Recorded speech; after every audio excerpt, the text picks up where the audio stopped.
તાલુકાના મુખ્ય મથક આવેલ સરસ્વતી વિદ્યાલય ખાતે કન્યા કેળવણી મહોત્સવ અને શાળા પ્રવેશો 2025-26 કાર્યક્રમ યોજાયો। આજના કાર્યક્રમમાં સરસ્વતી વિદ્યાલયના બાળાઓ દ્વારા પ્રાર્થનાથી શરૂઆત કરાઈ। ત્યારબાદ નવા પ્રવેશ થયેલ વિદ્યાર્થીઓને નોટબુક આપી પ્રવેશ આપ્યો। ત્યારબાદ ઉપસ્થિત મહાનુભાવો દ્વારા વિદ્યાર્થીઓને માર્ગદર્શન પૂરું પાડવામાં આવ્યું। આજના કાર્યક્રમમાં સરસ્વતી વિદ્યાલયના ટ્રસ્ટીઓ, વિદ્યાર્થીઓ, શિક્ષક, સ્ટાફ પણ વાલીઓ ઉપસ્થિત રહ્યા। પૂરા સુહાસ વળવી, કુકરમુંડા, તાપી।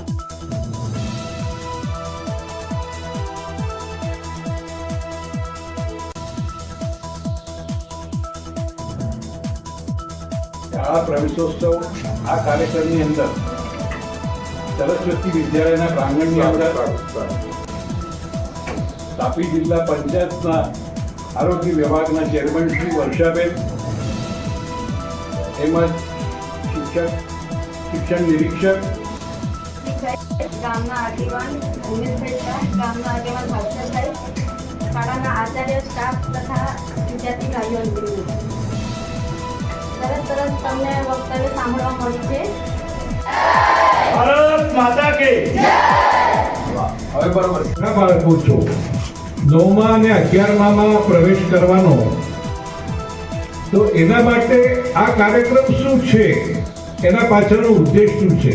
તમે પણ કદાચ ટીચરો તો કદાચ થશે છે, પણ બાળકોને એવું લાગશે હું માત્ર 10મું ભણેલો છું, માત્ર 10, પરંતુ 11-12 કોલેજ, એને બીએડ અને દ્રષ્ટિગણને વિનંતી જવા પછી હું હાલમાં પીએચડી કરી રહ્યો છું પોલિટિકલ સાયન્સમાં, અને આવતી વર્ષે મારું પીએચડી પૂર્ણ થઈ જશે।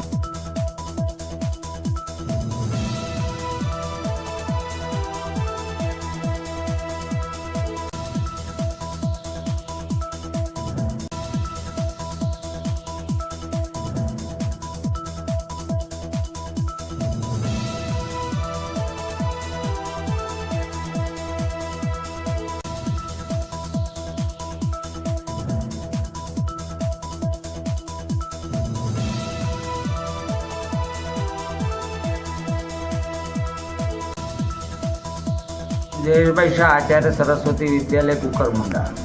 યોજના કાર્યક્રમ આજે કન્યા કેળવણી અને શાળા પ્રવેશોત્સવ પ્રસંગે આપણી વચ્ચે જિલ્લા પંચાયતના અધ્યક્ષ આપણા આરોગ્ય સમિતિના અધ્યક્ષ વર્ષાબેન ઉપસ્થિત થયા। એમની અધ્યક્ષતામાં કાર્યક્રમ સંપન્ન થયો અને આ કાર્યક્રમ ખૂબ પ્રેરણાદાયક રહેલો છે કે બાળકોને ઉત્સાહિત કરવા માટેનો એક પ્રસંગ હતો કે બાળકો અને ખાસ કરીને કન્યાઓ, અને ખરેખર તો આમ જોવા જતાં કુકરમુંડા તાલુકામાં સૌથી વધારે કન્યાઓનું શિક્ષણ આપવાનું કામ સરસ્વતી વિદ્યાલયમાં જ થાય છે।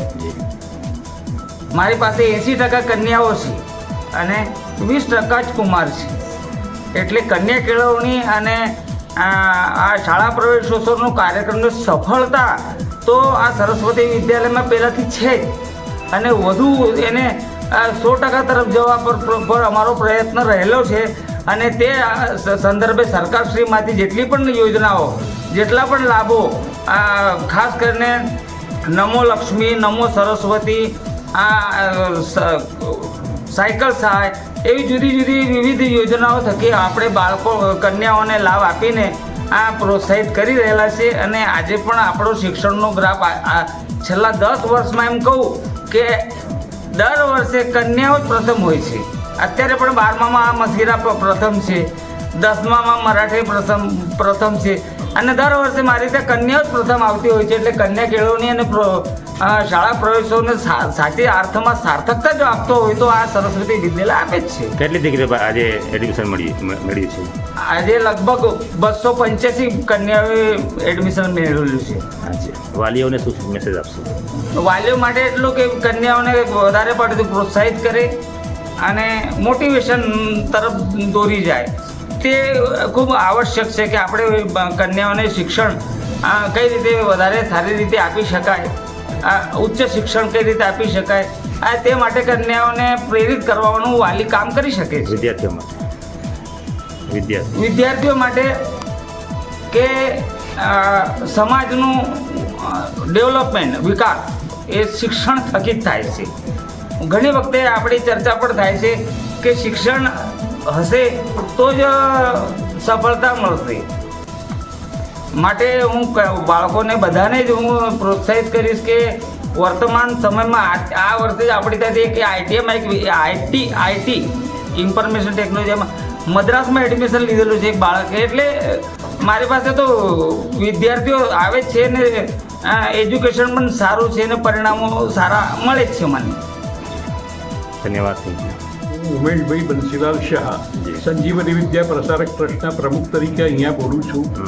અમારા સ્કૂલની અંદર આજે કન્યા કેળવણી અને શાળા પ્રવેશોત્સવનો કાર્યક્રમ જે યોજાયો હતો એ બહુ સફળ રીતેથી પાર પડ્યો છે. અને માર્ગદર્શન તરીકે અહીંયા તાલુકાના શિક્ષણ વિશારદ અને શિક્ષણ નિરીક્ષક તરીકે ચૌધરી સાહેબે બહુ સરસ અમને માર્ગદર્શન આપ્યું છે. અને એ માર્ગદર્શન રૂપે વિદ્યાર્થીઓમાં જે ઉત્સાહ થવો જોઈએ એ જોવા મળ્યો છે અને બધા પ્રસન્નતાથી સાંભળે છે. વિદ્યાર્થી તેમજ વાલી મિત્રોને શું સંદેશો આપવા માંગો છો? વિદ્યાર્થીઓને વાલી મિત્રોને આવું કહેવા માગીએ છીએ કે જે ઉત્સાહથી અહીંયા તમે આવ્યા છે એ ભવિષ્યના અંદર તમે કંઈક તો ભાઈ એમ લઈને અહીંયાથી બહાર નીકળો અને ભવિષ્યમાં તમારું ભવિષ્ય સારું થાય એ જ અહીંયા અભ્યર્થના તરીકે અમે કહીએ છીએ. ખૂબ ખૂબ ધન્યવાદ. Thank you.